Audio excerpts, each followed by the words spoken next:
क्या डिस्कशन का वो क्या है, इंडियन इकोनॉमिक डेवलपमेंट। और उसमें हम क्या डिस्कस कर रहे हैं, हम उसमें डिस्कस कर रहे हैं इंपॉर्टेंट डेटा, डेट्स, इवेंट, ठीक है। और उसी के साथ हम क्या करेंगे, वन शॉट रिवीजन भी करेंगे। और ये सारा आपको चैप्टर वाइज मिलेगा, चैप्टर वाइज अरेंज कर दिया है मैंने सारे। और ये जो है वो टोटली क्या है, completely based on latest CBSE syllabus and NCERT book. So जो भी डेटा आपको याद करना है वो एक चीज ध्यान में रखना आप। वैसे तो देखो ये इस क्लास के बाद आपको कहीं भी सर्च करने की जरूरत नहीं है, कोई भी सोर्सेज ट्राई करने की जरूरत नहीं है, क्योंकि इसमें मैंने सब कुछ कवर कर लिया है। तो आप लोगों को जो डेटा याद करना है वो केवल एनसीईआरटी का डेटा है, वही हमें याद करना है, क्योंकि वही ऑथेंटिक होता है। तो वो सारा मैंने इसमें अरेंज कर दिया है ना। अब हम चलते हैं chapter 4, that is human capital formation. तो ह्यूमन कैपिटल फॉर्मेशन की अगर हम बात करें तो पहले हम डेटा डिस्कस कर लेते हैं, फिर उसकी टारगेट स्टडी करेंगे।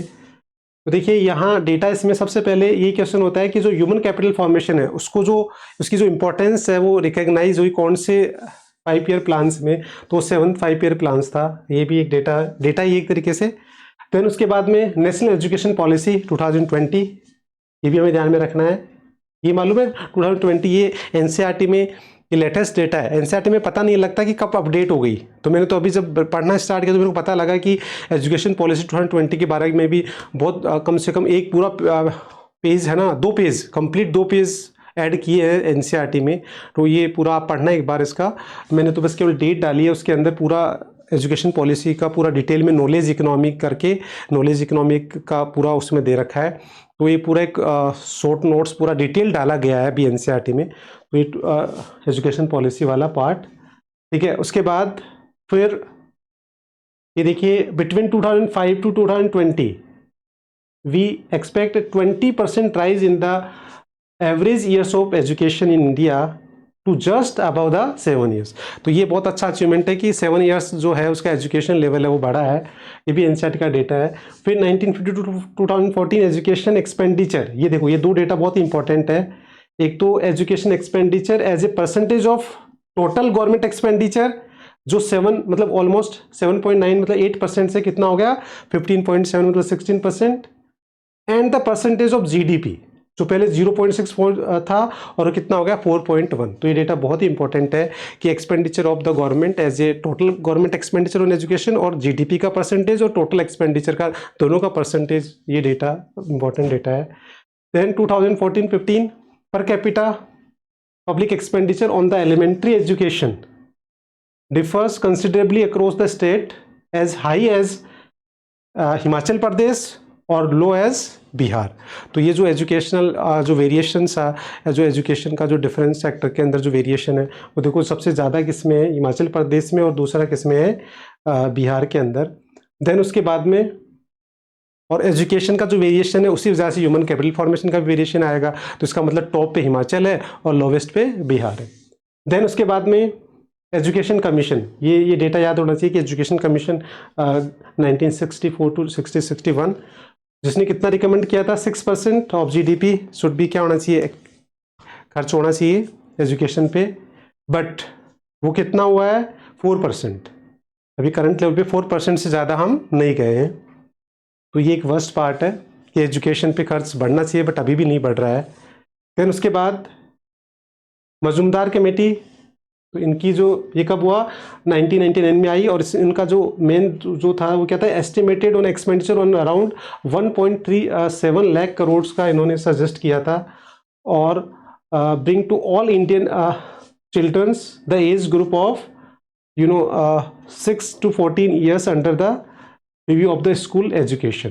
तो ये अभी एक डेटा हमें पढ़ के रखना चाहिए कि क्या पता इस पर कोई क्वेश्चन आ सकता है ना। उसके बाद फिर आ गया राइट टू एजुकेशन, बहुत इंपॉर्टेंट डेटा बनता है कि व्हेन वाज इंट्रोड्यूस 2009 के अंदर, ठीक है। और इसमें क्या था 16 to 14 ईयर्स, ठीक है ना। उसके बाद में एजुकेशन सेस, ये भी एक डेटा इंपॉर्टेंट है 2%। देन उसके बाद में एनएसएसओ, ये देखिए अनएम्प्लॉयमेंट से रिलेटेड डेटा है, यूथ अनएम्प्लॉयमेंट से रिलेटेड डेटा है ये।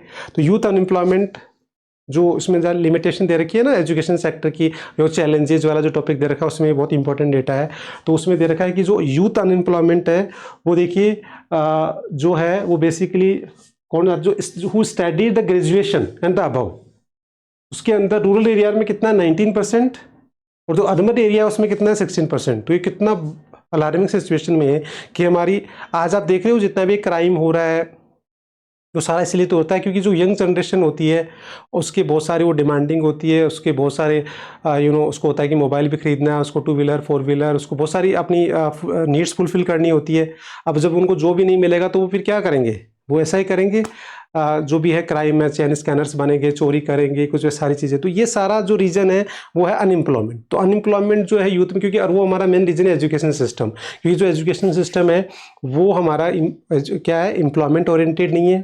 तो उस वजह से एजुकेशन देखो, उसकी वजह से ग्रेजुएशन के बाद की हालत देख लीजिए आप कि 19% रूरल एरियाज़ में, 16% लोग क्या है अर्बन एरियाज़ के अंदर अनएम्प्लॉयड है। अब आगे फीमेल में देखिए आप, अगर फीमेल में आप देखेंगे तो 30%, देखिए ones were young rural females की तो आप देखो रूरल एरियाज में कितनी बुरी हालत है, 30% फीमेल्स क्या है अनएम्प्लॉयड, और अर्बन एरियाज में इसमें शायद नहीं दे रखा।